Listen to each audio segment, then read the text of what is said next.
नमस्कार दोस्तों, स्वागत है आपका ऑब्जेक्टिव एवरीडे में। दोस्तों, आज के इस टेस्ट में हम बात करने वाले हैं आरएस एग्ज़ाम 2021 में साइंस से बनने वाले प्रश्नों की। और आज का हमारा टॉपिक है बेसिक्स ऑफ एवरीडे साइंस। तो शुरू करते हैं आज के पहले प्रश्न से। अगर दोस्तों चैनल को आपने अभी तक सब्सक्राइब नहीं किया तो चैनल को जरूर सब्सक्राइब कर ले और ऑल का बटन प्रेस कर ले ताकि नए नए वीडियो की नोटिफिकेशन आप तक पहुंचती रहे। और अपने दोस्तों के साथ वीडियो को ज़्यादा से ज़्यादा शेयर करें ताकि उनकी भी हेल्प हो सके। और अगर वीडियो अच्छा लगे तो वीडियो को लाइक ज़रूर कर देना मेरी मेहनत को देखते हुए। तो शुरू करते हैं आज के पहले प्रश्न से। हमारा पहला प्रश्न है, जीव वर्गीकरण में प्रयुक्त समूहों के विभिन्न स्तरों को सवर्ग श्रेणी में विभाजित किया गया है। यह सवर्ग अवरोही क्रम में निम्न प्रकार से हैं। सवर्गों के कुछ नाम दिए गए हैं और उन्हें अवरोही क्रम में हमें संयोजित करना है। अवरोही क्रम की बात करें तो अवरोही क्रम होता है सबसे बड़ी संख्या पहले और सबसे छोटी संख्या बाद में। तो सबसे बड़ा समूह यहाँ पर पहले होगा, सबसे छोटा बाद में होगा। तो दोस्तों हमारे ऑप्शन यहाँ पर है। ऑप्शन ए जगत, संघ, वंश, कुल, वर्ग। ऑप्शन ब है जगत, संघ, वर्ग, गण और कुल। ऑप्शन स है कुल, गण, संघ, वंश। और ऑप्शन द है जगत, वंश, संघ, वर्ग और गण। तो दोस्तों हमारा सही आंसर यहाँ पर हो जाता है ऑप्शन ब, जगत, संघ, वर्ग, गण और कुल। तो दोस्तों राइट आंसर आप यही लगा के आए। हमारा अगला प्रश्न देख लेते हैं। दूरी मापने की सबसे बड़ी इकाई है। प्रकाश वर्ष को मानेंगे आप, पारसेक, केंडला या फिर मोल। तो क्या होगा आपके हिसाब से आंसर? आप अपने मन में विचार करके कमेंट कर सकते हैं, वरना दोस्तों आपके पास सही आंसर यहाँ पर हो जाता है ऑप्शन ब, पारसेक। दूरी मारने की सबसे बड़ी इकाई पारसेक है।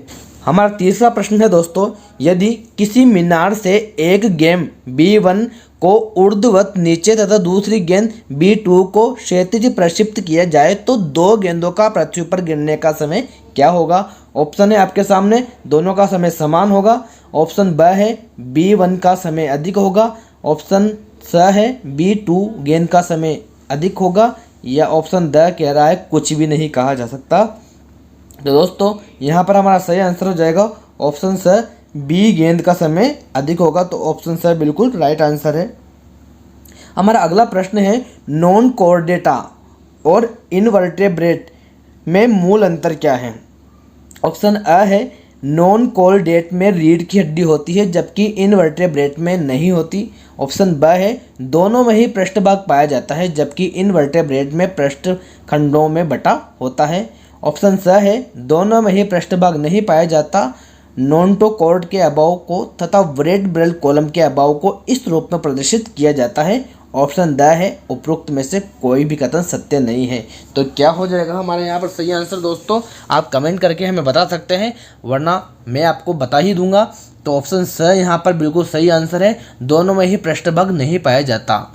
ये वाला आंसर बिल्कुल सही है। बाकी लाइन आप पढ़ लेना।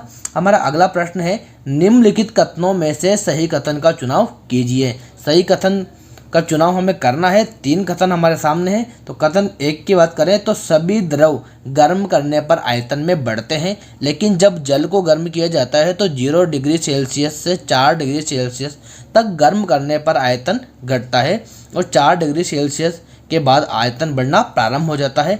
हमारा कथन 2 कहता है कि दो भिन्न पदार्थों के अणुओं के मध्य लगने वाले आकर्षण बल को सहसंजक बल कहते हैं।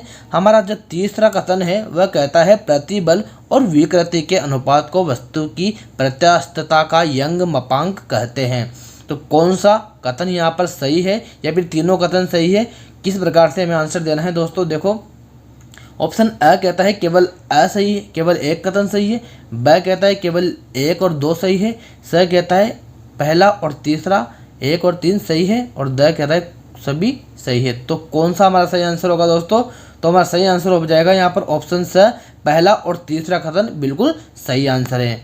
हमारा अगला प्रश्न है, सोनार में उपयोग किया जाता है। सोनार में किसका उपयोग किया जाता है? श्रव्य ध्वनि तरंगों का, रेडियो तरंगों का, पराश्रव्य तरंगों का या अश्रव्य तरंगों का? तो दोस्तों मैं आपको बता दूं कि सोनार में पराश्रव्य तरंगों का उपयोग किया जाता है। ऑप्शन स यहाँ पर बिल्कुल सही आंसर है। हमारा अगला प्रश्न है, कथन और कारण से संबंधित है। कथन दिया गया है किसी तार में भार लटकाने पर उसकी लंबाई बढ़ जाती है। क्या कारण है इसका? जब किसी वस्तु पर बाह्य बल लगाया जाता है तो उसके रूप में परिवर्तन हो जाता है और बल हटा देने पर वह पुनः अपनी अवस्था में आ जाता है। क्या कथन सही है या कारण सही है, ये हमें यहाँ पर बताना है। तो ऑप्शन अ कहता है कि कथन सही है पर कारण इसकी स्पष्ट व्याख्या भी करता है। ऑप्शन ब कह रहा है कथन सही है पर कारण असत्य है। ऑप्शन स कहता है यहाँ पर कि कथन व कारण दोनों ही असत्य है, जबकि ऑप्शन द कहता है कथन सही है परंतु कारण इसकी स्पष्ट व्याख्या नहीं करता है। तो बिल्कुल सही आंसर है दोस्तों ऑप्शन द।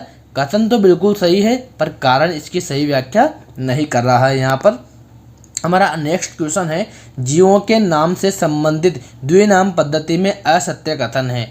कौन सा कथन असत्य है, यह हमें बताना है। इसका प्रतिपादन कैरोलस लीनियस ने किया था। ऑप्शन ब कहता है कि वंश के प्रथम अक्षर अंग्रेजी की वर्णमाला के बड़े अक्षर से प्रारंभ होता है। ऑप्शन स कह रहा है दोनों ही नामों वंश तथा जाति के टेढ़े अक्षरों इटालियन में छापा जाना चाहिए। ऑप्शन द कहता है कि जाति जो होती है उसका पहला अक्षर अंग्रेजी की वर्णमाला में बड़े अक्षर से प्रारंभ होता है। तो ये द जो है वो बिल्कुल गलत कथन है, यहाँ पर असत्य कथन है। तो हमारा राइट आंसर यहाँ पर यही हो जाएगा, क्योंकि असत्य कथन को ही हमें इनमें अलग करना है। तो हमारा अगला प्रश्न है दोस्तों, निम्नलिखित कथनों पर विचार कीजिए। पहला कथन हमें दिया गया है कि प्रोटॉन की खोज गोल्डस्टीन ने की। अगला कथन है न्यूट्रॉन की खोज जेम्स चैडविक ने की। तीसरा कथन है इलेक्ट्रॉन की खोज जे थॉमसन ने की। तो कौन सा कथन सही है? आ में कहा गया है कि केवल एक सही है, ब कह रहा है केवल दो सही है, स कह रहा है एक और दो सही है, और द कहता है एक, दो और तीन सही है। तो मैं यहाँ पर द ऑप्शन को सही लगाता हूँ दोस्तों। द ऑप्शन बिल्कुल सही है। एक, दो व तीन अर्थात प्रोटॉन की खोज गोल्डस्टीन ने, न्यूट्रॉन की खोज जेम्स चैडविक ने, इलेक्ट्रॉन की खोज जे थॉमसन ने की है। इसकी आपको ट्रिक भी जो है वो मिल जाएगी आसानी से।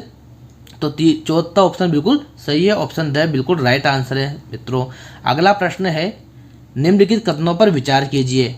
कथन एक है, अग्निशामक में खाने का सोडा जिसे बेकिंग पाउडर भी कहा जाता है प्रयोग में लाया जाता है। दूसरा कथन है, शीशे के उत्पादन में बिना बुझा चूना क्विक लाइम प्रयोग में लाया जाता है। तीसरा कथन है, Paris of plaster of Paris के उत्पादन में जिप्सम का प्रयोग किया जाता है। उपरोक्त कथनों में से कौन सा कथन बिल्कुल सही है, ये हमें बताना है। तो कथन ऑप्शन ए में कहा गया है कि 2 व 3 कथन बिल्कुल सही है। ऑप्शन ब कहता है कि 1 व 2 सही है। ऑप्शन स कह रहा है केवल 1 सही है। ऑप्शन द कहता है कि तीनों ही सही है। तो ऑप्शन द यहाँ पर बिल्कुल राइट आंसर हो जाता है। तीनों ही कथन बिल्कुल सही है, 1, 2 व 3। तो हमारा अगला प्रश्न हम देख लेते हैं, निम्न में से सुमेलित कीजिए। निम्न को सुमेलित करना है। चुंबकीय क्षेत्र की तीव्रता हेनरी, विद्युत धारिता बार या पास्कल, चुंबकीय प्रेरक तत्व टेस्ला या ओरेस्टेट, दाब फेराड। तो इनको हमें सुमेलित करना है इनकी इकाइयों के साथ में। तो दोस्तों ऑप्शन आपके सामने है, आप एक कॉपी पेन लेकर सोल्व कर सकते हैं प्रश्न को, वरना मैं आपको सही आंसर यहाँ पर बता ही रहा हूँ। तो दोस्तों यहाँ पर सही आंसर हमारे पास हो जाएगा ऑप्शन ब, जिसमें चुंबकीय क्षेत्र की तीव्रता ओरेस्टेट जिसको हम मानेंगे, विद्युत धारिता का संबंध है फेराड से, चुंबकीय प्रेरक का संबंध है हेनरी से, और दाब का संबंध है पास्कल से। तो ये बिल्कुल सही मिलान है यहाँ पर। हमारा अगला प्रश्न देख लेते हैं, रसायन विज्ञान का जनक किसे कहा जाता है? तो रसायन विज्ञान का जनक सीधा सीधा आंसर हमें लगाना है, लेवाइसियर को रसायन विज्ञान का जनक कहा जाता है। अगला प्रश्न देख लेते हैं, वह ताप जिस पर द्रव ठोस में बदलने लग जाता है क्या कहलाता है? उस ताप को क्या बोलेंगे? उसे बोलेंगे हम हिमांक। हमारा अगला प्रश्न है, एसआई पद्धति की मूल मात्रक की संख्या कितनी है? एसआई पद्धति की मूल मात्रक की संख्या होती है दोस्तों 7। ऑप्शन यहाँ पर बिल्कुल सही है। अगला प्रश्न देखते हैं, एक अंतरिक्ष यात्री पृथ्वी की तुलना में चंद्र तल पर अधिक ऊंची छलांग लगा सकता है क्यों लगाता है? क्योंकि ऑप्शन यहाँ पर है, वह चंद्रमा पर भारहीन होता है। ऑप्शन ब कह रहा है कि चंद्रमा पर कोई वातावरण ही नहीं होता। ऑप्शन स कह रहा है कि चंद्रमा तल पर गुरुत्वाकर्षण बल पृथ्वी की तुलना में अत्यंत अल्प पाया जाता है। द कहता है कि चंद्रमा पृथ्वी से छोटा है। तो दोस्तों आप सबको पता लग गया कि यहाँ पर सही आंसर है ऑप्शन स, चंद्रमा तल पर गुरुत्वाकर्षण बल पृथ्वी तल की तुलना में अत्यल्प अल्प पाया जाता है, जिस वजह से एक अंतरिक्ष यात्री पृथ्वी की तुलना में चंद्र तल पर ज़्यादा ऊंची छलांग लगा सकता है। तो अगला प्रश्न देखते हैं, विद्युत चुंबकीय तरंगों के संदर्भ में निम्न कथनों पर विचार कीजिए। पहला कथन है कि गामा किरण की खोज बेकुरल द्वारा की गई, एक्स किरणों की खोज डब्ल्यू के रोंटगन द्वारा की गई, एक्स किरणों का उपयोग चिकित्सा में किया जाता है और दृश्य विकिरण की खोज रीटर द्वारा की गई। तो हमारे ऑप्शन है यहाँ पर केवल दूसरा कथन सही है, ऑप्शन ब कहता है कि केवल चौथा कथन सही है, ऑप्शन स कह रहा है कि केवल दूसरा और चौथा सही है, जबकि ऑप्शन ड कह रहा है कि 1 और 2 दोनों सही है। तो दोस्तों मेरे हिसाब से और सही कथन जो बताता हूँ मैं आपको वह है ब केवल 4 अर्थात दृश्य विकिरण की खोज रीटर द्वारा की गई। यह कथन जो है वह असत्य है। यहाँ पर असत्य कथन को ही हमें छांटना था। आपने पढ़ा होगा यहाँ पर उपयुक्त में से असत्य कथन का चयन कीजिए। तो अगला प्रश्न हम देखते हैं, निम्नलिखित में से गलत कथन को छांटिए। असत्य कथन ज़्यादातर क्वेश्चनों में छटवा रहा है। तो अ में दिया गया है कथन के भौतिकी प्राकृतिक जगत का मूल विज्ञान है। ब में दिया गया है एक मात्रक 2 प्रकार के होते हैं। स में कहा गया है कि पदार्थ के परिणाम का मात्रक ऐसा ही केंडला होता है। द कह रहा है कि 1 प्रकाश वर्ष बराबर 9.46 × 10⁻15 मीटर होता है। तो कौन सा कथन यहाँ पर बिल्कुल सही हो जाएगा?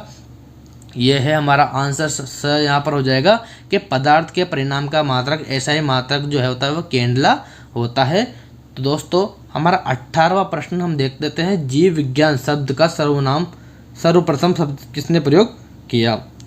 तो जीव विज्ञान शब्द का सर्वप्रथम प्रयोग करने वाले हैं हमारे पास में ट्रेवनियस और लेमार्क। ट्रेवरेनस और लेमार्क ने जीव विज्ञान शब्द का सबसे पहले प्रयोग किया था। अगला जो प्रश्न है, रसायन विज्ञान शब्द की उत्पत्ति किस भाषा के शब्द कीमिया से हुई है? रसायन विज्ञान के शब्द जो है वह मिस्र भाषा के शब्द कीमिया से हुई है। सीधा सीधा इसका आंसर यहाँ पर मिस्र भाषा हो जाता है। किसी मनुष्य का भार पृथ्वी पर यदि 60 AN है तब चंद्रमा पर उसका भार कितना होगा? किसी मनुष्य का भार पृथ्वी पर 600 N है तो चंद्रमा पर उसका भार कितना होगा? ये आपको यहाँ पर जवाब मिलता है, चंद्रमा पर उसका भार हो जाएगा 100 N। हमारा अगला प्रश्न है, फ्लोरा व फाना का अर्थ क्या होता है? तो फ्लोरा व फाना का अर्थ होता है यहाँ पर पौधे और पशु से। फ्लोरा यानी पौधे और फाना मतलब पशु। विज्ञान के सामान्य आधारभूत तत्व क्या है? तो विज्ञान के सामान्य आधारभूत तत्व 3 हैं। यहाँ पर ऑप्शन बी बिल्कुल सही आंसर है। हमारा 23वां प्रश्न है, ऑक्सीजन के बाद सर्वाधिक कौन सा तत्व पाया जाता है? ऑक्सीजन के बाद कौन सी गैस सबसे ज़्यादा पाई जाती है? तो वह सबसे ज़्यादा पाया जाने वाला तत्व है पृथ्वी पर सिलिकॉन। ऑक्सीजन के बाद सिलिकॉन सबसे पाया जाता है। प्रारंभ में रासायनिक विज्ञान के अध्ययन को क्या कहते थे? किस नाम से रासायनिक विज्ञान का अध्ययन जाना जाता था?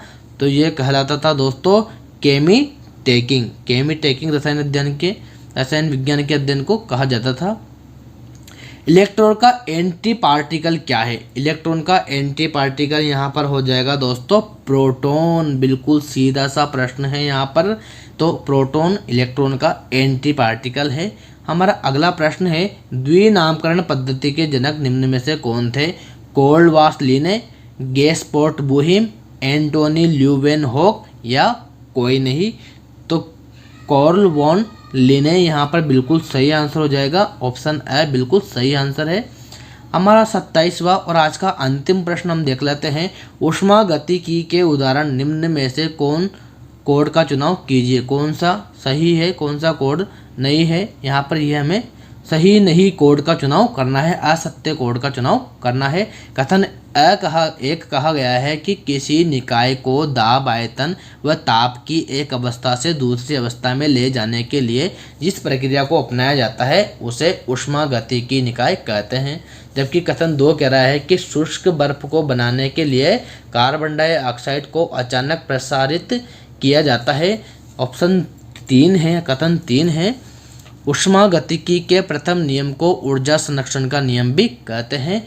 तो पहला कथन यहाँ पर बिल्कुल सही आंसर है दोस्तों। केवल एक ही कथन यहाँ पर बिल्कुल सही है, बाकी सब कथन यहाँ पर गलत है। तो ऑप्शन ए बिल्कुल सही आंसर यहाँ पर हो जाता है। आप आंखें बंद करके ये लगा सकते हैं। तो दोस्तों वीडियो अगर अच्छा लगा तो वीडियो को लाइक कर दें। उसके बाद करना क्या है, आपको लाल कलर का जो सब्सक्राइब बटन दिख रहा है उसे क्लिक करना है। उसके बाद ऑल के बटन को रेड से ग्रे कर देना है और आपका काम यहाँ पर हो जाता है। और अगर आपको ज़्यादा ही बच्चों की हेल्प करना है तो आप जो है इसे शेयर करके अन्य दोस्तों के पास भी भेज दें। तो थैंक यू दोस्तों।